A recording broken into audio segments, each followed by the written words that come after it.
오늘도 이렇게 찾아주셔서 정말 감사드립니다. 여러분과 함께 성경의 깊은 이야기 속으로 들어가는 이 시간이 저에게는 참으로 소중하고 귀한 시간이랍니다. 오늘 우리가 함께 나눌 이야기는 절망 속에서 희망을 발견한 사람들의 이야기입니다. 여러분, 혹시 인생을 살면서 이제는 정말 끝이구나 싶었던 순간이 있으셨나요? 모든 것이 무너지고 아무도 나를 도와줄 수 없을 것 같았던 그런 순간 말이에요. 오늘 우리가 만날 사람들이 바로 그런 사람들이거든요. 마가복음 5장에는 참으로 놀라운 세 가지 이야기가 담겨 있습니다. 무덤 사이를 헤매며 스스로를 해치던 한 남자의 이야기, 12년 동안 병으로 고통받으며 가진 것을 다 쏟아부었지만 나아지지 않던 한 여인의 이야기, 그리고 죽어가는 딸을 살리기 위해 예수님께 달려온 한 아버지의 이야기입니다. 이 세 사람의 공통점이 뭘까요? 바로 인간의 능력으로는 더 이상 어찌할 도리가 없는 절망적인 상황에 처해 있었다는 것이지요. 하지만 이들은 예수님을 만났고 그들의 인생은 완전히 달라졌습니다. 오늘 이 시간 여러분과 함께 그 감동적인 이야기 속으로 깊이 들어가 보려고 합니다.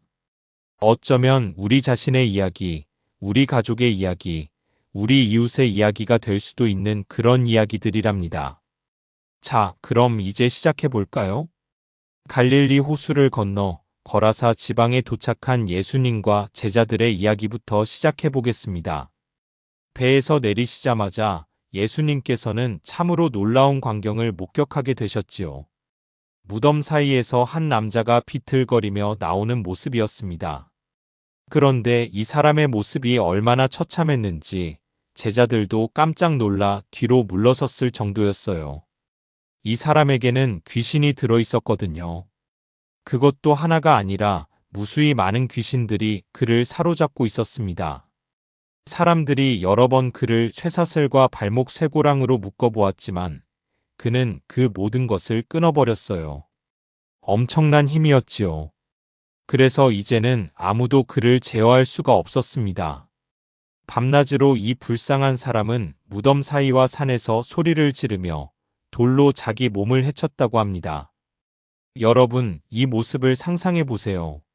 한때는 누군가의 아들이었고 누군가의 친구였을 이 사람이 이제는 사람의 모습을 잃어버린 채 무덤 사이를 헤매고 있는 겁니다.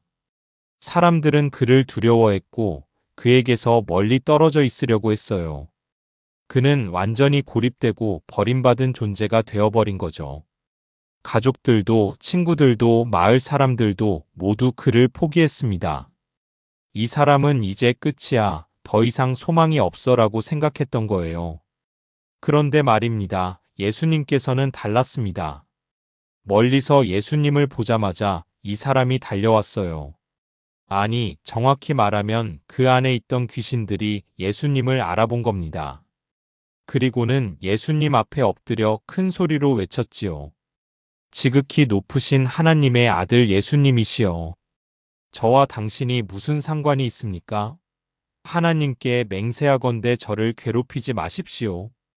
귀신들도 예수님이 누구신지 알았던 겁니다. 그들은 두려워 떨었어요.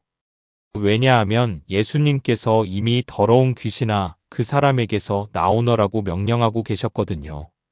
예수님께서 물으셨습니다. 내 이름이 무엇이냐? 그러자 대답이 돌아왔습니다. 내 이름은 군대입니다. 우리가 많기 때문입니다. 여러분, 여기서 군대라는 말은 로마 군대의 한 군단을 의미하는데 대략 6,000명 정도의 군사를 가리키는 말이에요. 그러니까 이 불쌍한 사람 안에 얼마나 많은 귀신들이 들어 있었는지 짐작이 가시죠? 귀신들은 간절히 예수님께 애원했습니다. 자기들을 이 지방에서 내보내지 말아달라고요. 그리고는 마침 산 위에서 돼지떼가 풀을 뜯고 있는 것을 보고 자기들을 그 돼지들 속으로 보내달라고 부탁했어요. 예수님께서 허락하시자 귀신들이 그 사람에게서 나와 돼지들 속으로 들어갔습니다. 그러자 어찌 되었을까요? 약 2,000마리나 되는 돼지떼가 미친 듯이 달려가더니 비탈길을 내려가 바다로 뛰어들어 물에 빠져 죽어버린 겁니다. 돼지를 치던 사람들이 깜짝 놀라 도망쳐서 마을과 시골에 이 소식을 전했어요. 사람들이 무슨 일이 일어났는지 보러 몰려왔지요. 그리고 그들이 본 것은 무엇이었을까요? 그 광인이었던 사람이 옷을 입고 정신이 온전하여 예수님 발 아래 앉아 있는 모습이었습니다. 여러분, 이 장면을 상상해 보세요. 얼마 전까지만 해도 쇠사슬도 끊어버리고 밤낮으로 소리를 지르며 돌로 자기 몸을 해치던 그 사람이 이제는 조용히, 평온하게, 온전한 정신으로 예수님 곁에 앉아 있는 겁니다. 이것이 바로 예수님의 능력입니다. 사람들이 포기한 사람, 더 이상 소망이 없다고 여겨진 사람을 완전히 새롭게 만드시는 능력 말이에요. 그런데 이 놀라운 기적을 본 사람들의 반응이 참으로 아이러니했습니다. 그들은 기뻐하고 감사하기는커녕 두려워했고 예수님께 이 지방에서 떠나달라고 간청했어요. 왜 그랬을까요? 아마도 돼지를 잃은 경제적 손실 때문이었을 수도 있고 이 엄청난 능력을 가진 예수님이 두려웠을 수도 있습니다. 예수님께서 배에 오르려 하실 때 귀신 들렸던 사람이 예수님을 따라가게 해달라고 간청했습니다. 그럴 만도 하지요. 자기를 이렇게 완전히 새 사람으로 만들어주신 예수님을 떠나고 싶지 않았을 겁니다. 하지만 예수님께서는 허락하지 않으시고 이렇게 말씀하셨어요. 집으로 돌아가 주님께서 내게 얼마나 큰 일을 하셨으며 너를 얼마나 불쌍히 여기셨는지 내 가족들에게 알리라. 그 사람은 가서 예수님께서 자기에게 행하신 큰 일을 데가볼리 지방에 전파했고 모든 사람이 놀라워했다고 합니다. 여러분, 이 이야기에서 우리는 무엇을 배울 수 있을까요? 첫째로 예수님께는 불가능이 없다는 것입니다. 사람들이 포기한 사람도 인간의 능력으로는 어찌할 수 없는 상황도 예수님께서는 단 한마디 말씀으로 바꾸실 수 있으세요. 둘째로 예수님께서는 모든 사람을 사랑하신다는 것입니다. 사람들이 두려워하고 피하는 그 사람에게도 예수님께서는 다가가셨어요. 우리 중 누구도 예수님의 사랑에서 제외되는 사람은 없답니다. 셋째로 우리가 경험한 구원의 은혜를 다른 사람들에게 전해야 한다는 것입니다. 그 사람은 예수님을 따라가고 싶었지만 예수님께서는 그를 집으로 보내셔서 증인이 되게 하셨지요. 자, 이제 두 번째 이야기로 넘어가 볼까요? 예수님께서 다시 배를 타고 갈릴리 호수 건너편으로 돌아오시자 많은 무리가 모여들었습니다.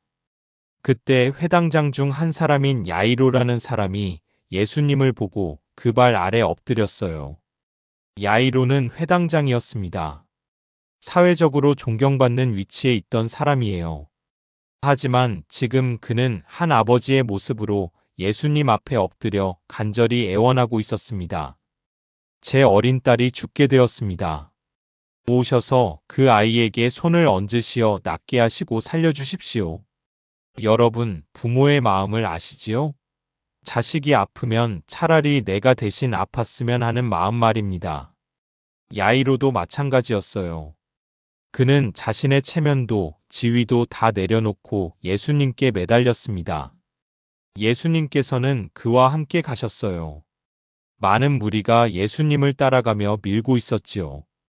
그런데 바로 그때 또 한 사람의 절실한 사람이 무리 속에 있었습니다. 12년 동안 혈루증을 앓고 있던 한 여인이었어요. 12년이라고 하면 짧은 세월이 아니지요. 그 긴 세월 동안 이 여인은 많은 의사에게 치료를 받느라 가진 것을 다 쏟아부었지만 아무 효과가 없었을 뿐 아니라 오히려 병은 더 심해졌다고 합니다. 여러분, 이 여인의 고통이 얼마나 컸을지 상상이 되시나요? 육체적인 고통도 고통이지만 당시 율법에 따르면 이런 병을 가진 여인은 부정하다고 여겨져서 사람들과 접촉할 수도 없었어요. 완전히 사회에서 격리된 삶을 살아야 했던 겁니다.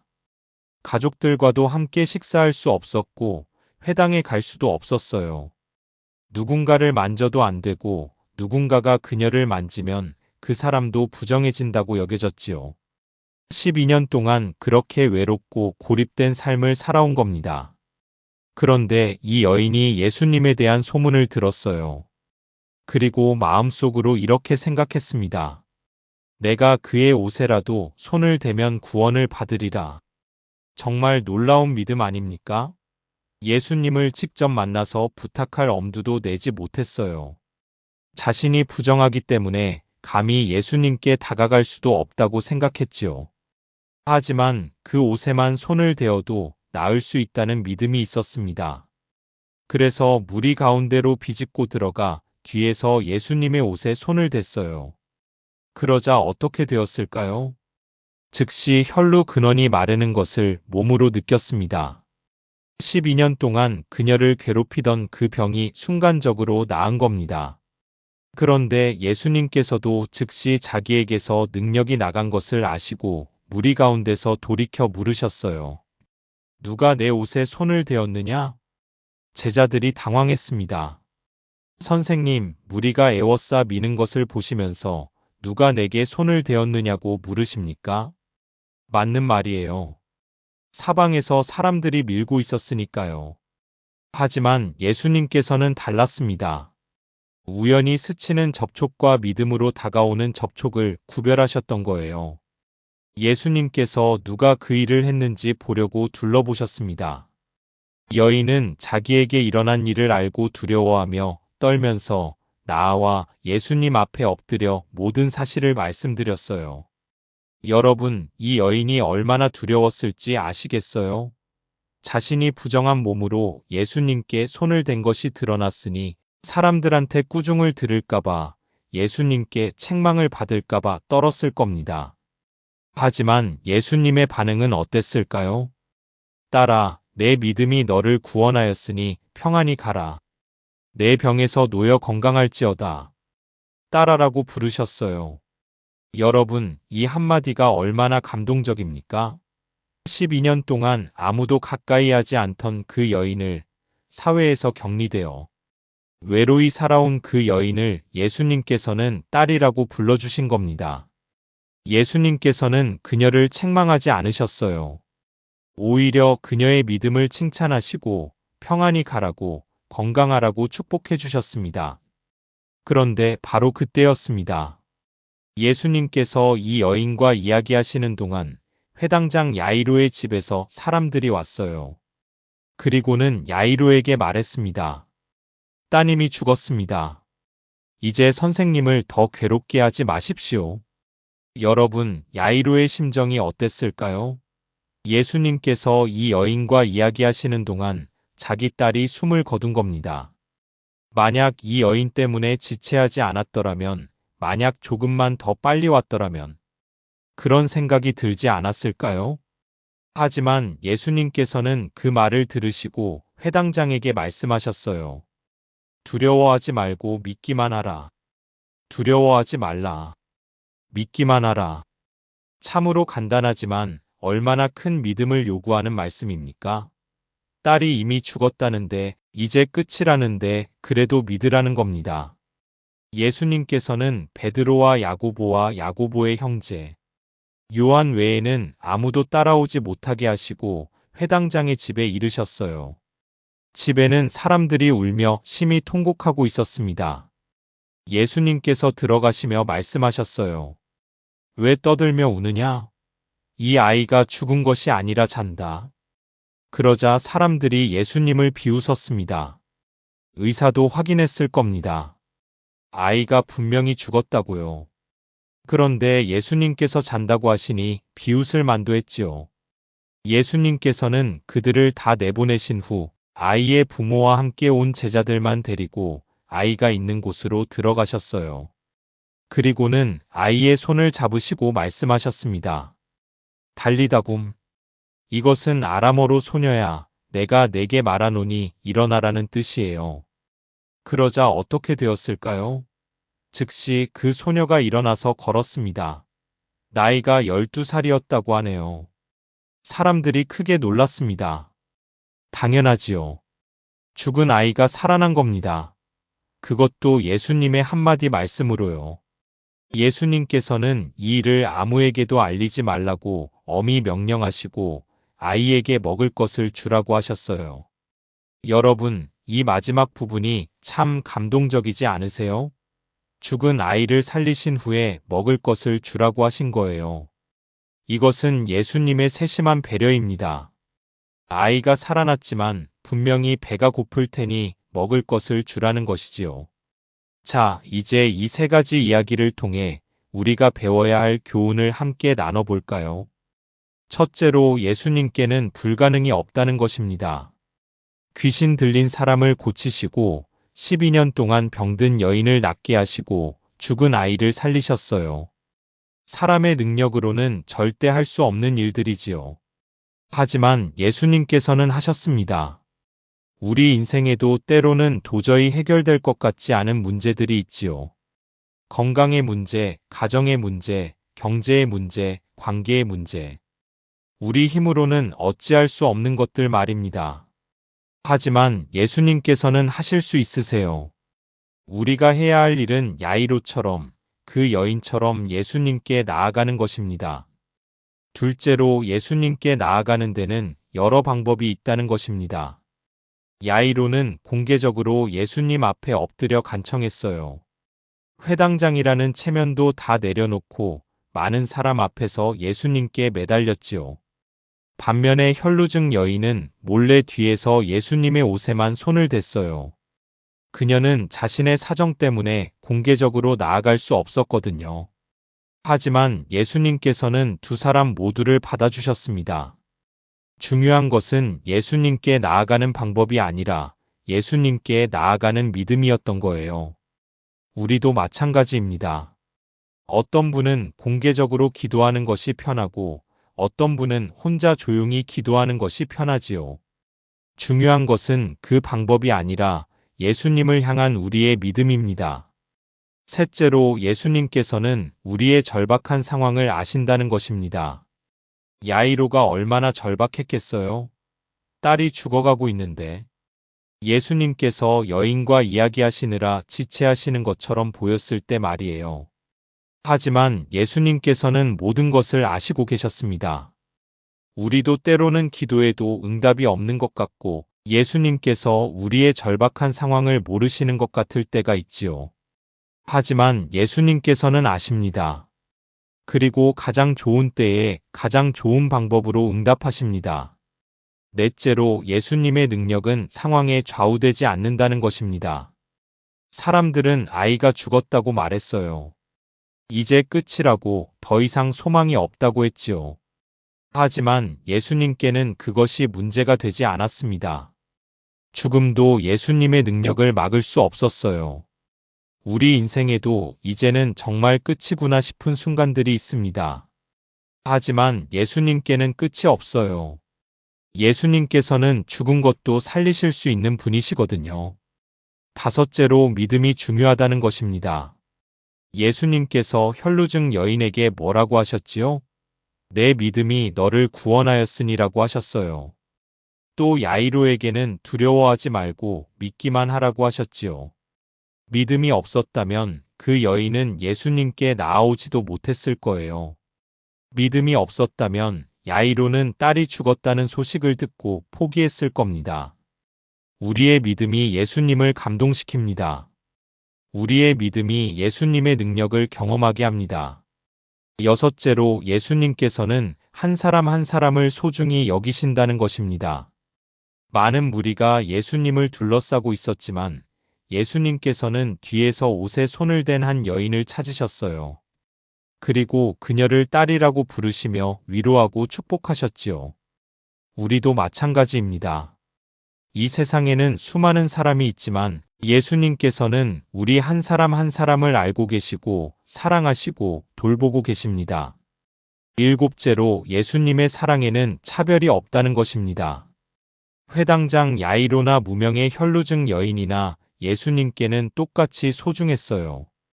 사회적 지위가 높든 낮든 부자든 가난하든 예수님의 사랑 앞에서는 모두가 평등합니다. 여덟째로 예수님을 만나면 우리 인생이 변한다는 것입니다. 거라사의 광인은 온전한 정신으로 옷을 입고 예수님 발 아래 앉게 되었어요. 혈루증 여인은 12년 만에 병에서 놓여 건강해졌지요. 야이로의 딸은 죽음에서 생명으로 돌아왔습니다. 예수님을 만나면 우리의 절망이 희망으로, 슬픔이 기쁨으로, 죽음이 생명으로 바뀝니다. 아홉째로 우리가 경험한 은혜를 나눠야 한다는 것입니다. 거라사의 광인이 예수님을 따라가려고 했을 때 예수님께서는 그를 집으로 보내셨어요. 그리고 자기가 경험한 은혜를 가족들에게 전하라고 하셨지요. 우리도 마찬가지입니다. 예수님께 받은 은혜를 우리만 간직할 것이 아니라 우리 가족에게, 이웃에게, 세상에 나눠야 합니다. 열째로 예수님의 배려는 세심하다는 것입니다. 죽은 아이를 살리신 후에 먹을 것을 주라고 하신 것을 기억하시나요? 예수님께서는 큰 기적도 행하시지만 이렇게 작은 것까지 돌보십니다. 우리 인생의 큰 문제뿐 아니라 작은 필요까지도 예수님께서는 아시고 돌보십니다. 여러분, 이 세 가지 이야기에 등장하는 사람들의 공통점이 무엇일까요? 그들은 모두 절망적인 상황에 있었다는 것입니다.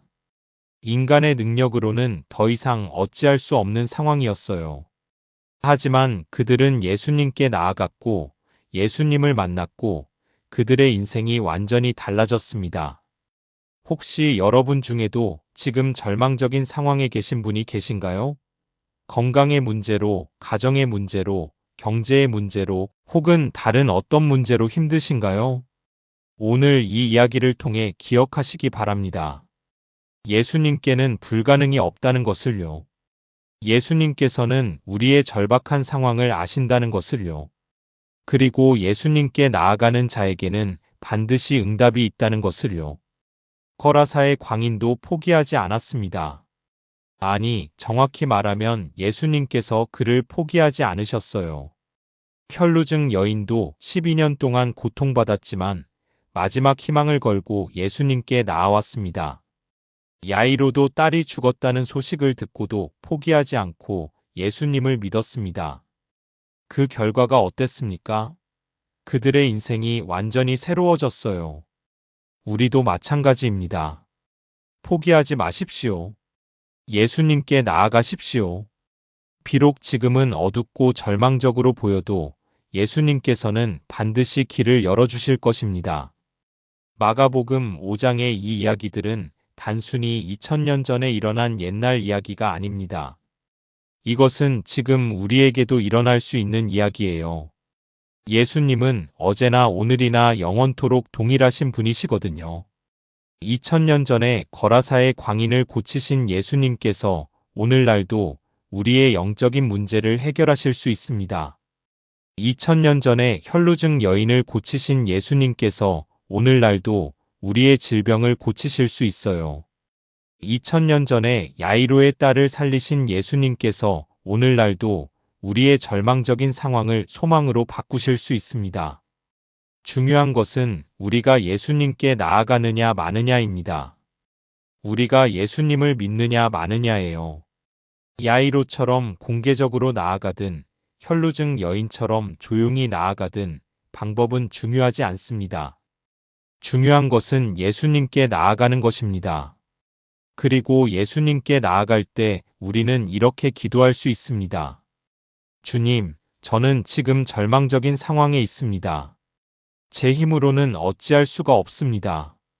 하지만 주님께서는 하실 수 있다는 것을 믿습니다. 주님, 저를 불쌍히 여기시고 도와주십시오. 이런 기도를 드릴 수 있는 분은 복이 있습니다. 왜냐하면 예수님께서는 이런 기도에 반드시 응답하시기 때문이에요. 물론 우리가 원하는 방법으로 우리가 원하는 시간에 응답하시지 않을 수도 있습니다. 야이로도 딸이 죽었다는 소식을 들었을 때 예수님께서 너무 늦게 오신 것 같았지요. 하지만 결국 예수님께서는 더 큰 기적을 행하셨습니다. 우리도 때로는 예수님께서 너무 늦게 오시는 것 같고 우리 기도를 듣지 않으시는 것 같을 때가 있습니다. 하지만 예수님께서는 우리의 기도를 듣고 계시고 가장 좋은 때에 가장 좋은 방법으로 응답하십니다. 그러니 포기하지 마십시오. 계속 믿으십시오. 계속 기도하십시오. 계속 예수님을 바라보십시오. 마가복음 5장은 우리에게 큰 위로와 희망을 줍니다.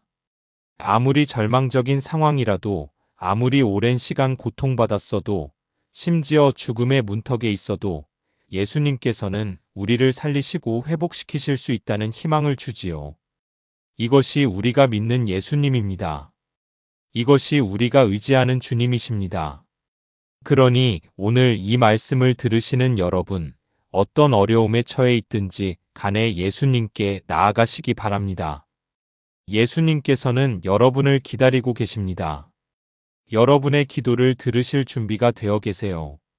그리고 예수님을 만나 회복의 은혜를 경험하신 후에는 거라사의 광인처럼 그 은혜를 다른 사람들에게 전하시기 바랍니다. 우리 가족에게, 우리 이웃에게 주님께서 우리에게 얼마나 큰 일을 하셨는지, 우리를 얼마나 불쌍히 여기셨는지 전하는 증인이 되시기 바랍니다. 오늘 이 시간을 통해 여러분 모두에게 큰 위로와 희망이 있기를 기도합니다. 예수님께서는 살아계시고 지금도 역사하고 계시며 우리의 기도를 들으시고 우리의 필요를 아시고 우리를 사랑하고 계십니다. 여러분 한 분 한 분이 모두 이 사랑을 경험하시고 이 능력을 체험하시고 이 은혜를 누리시기를 진심으로 기도드립니다. 오늘도 이렇게 긴 시간 동안 함께 해주셔서 진심으로 감사드립니다. 여러분과 함께 하나님 말씀을 나누는 이 시간이 저에게도 참으로 귀하고 소중한 시간입니다. 혹시 오늘 이야기가 여러분의 마음에 위로가 되고 힘이 되셨다면 구독 버튼을 눌러주시고 좋아요도 눌러주시면 정말 감사하겠습니다. 그리고 알림 설정까지 해두시면 다음에 새로운 이야기가 올라올 때 바로 알림을 받으실 수 있답니다. 여러분의 생각이나 은혜 받은 점을 댓글로 나눠주시면 저도 큰 힘이 되고요. 여러분의 댓글 하나하나가 제게는 큰 격려가 됩니다. 다음 시간에도 더욱 은혜로운 말씀으로 찾아뵙겠습니다.